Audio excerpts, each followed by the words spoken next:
आंतरराज्य चोरट्यांच्या अवळ्या मुसक्या 1,60,000 रुपये किमतीचे 32 ग्रॅम सोने आणि इतर साहित्य केले जप्त. कोल्हापूर स्थानिक गुन्हे अन्वेषण शाखेची कारवाई. स्थानिक गुन्हे अन्वेषण शाखा कोल्हापूर यांनी 2 आंतरराज्य चोरट्यांच्या मुसक्या आवळत 1,60,000 रुपये किमतीचे 32 ग्रॅम सोने आणि इतर साहित्य केले जप्त. चंद्रकांत माने आणि धनंजय काळे दोघे राहणार पुणे अशी अटक करण्यात आलेल्या आरोपींची नावे आहेत.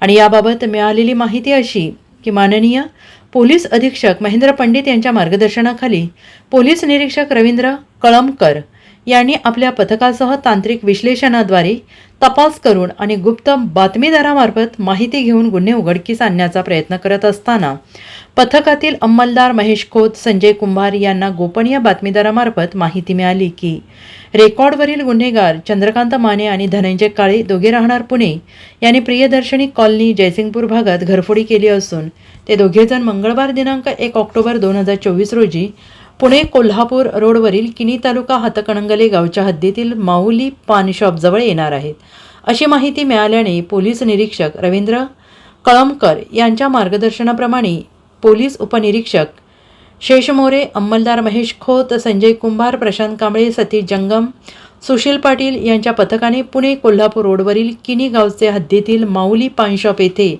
सापळा लावून त्यांना ताब्यात घेतलं. त्यांच्याकडे अधिक तपास केला असता त्यांनी गुन्हा केल्याची कबुली दिली. त्यांच्याकडून 32 ग्रॅम वजनाचे सोन्याचे दागिने, टायटन कंपनीचे एक घड्याळ असा एकूण 1,60,000 रुपये किमतीचा मुद्देमाल जप्त करण्यात आला. आरोपींना जप्त मुद्देमालासह पुढील तपासकामी जयसिंगपूर पोलीस ठाणे यांच्या ताब्यात देण्यात आले. आरोपी चंद्रकांत उर्फ चंद्या अनंत माने याच्यावर महाराष्ट्र आणि कर्नाटक राज्यातील वेगवेगळ्या पोलीस ठाण्यात एकूण 20 घरफोडीचे गुन्हे तर धनंजय हरीश काळे याच्या विरोधात एकूण 3 घरफोडीचे गुन्हे दाखल आहेत अशी माहिती पोलिसांनी दिली आहे. Bureau report SBN Marathi, Kolhapur.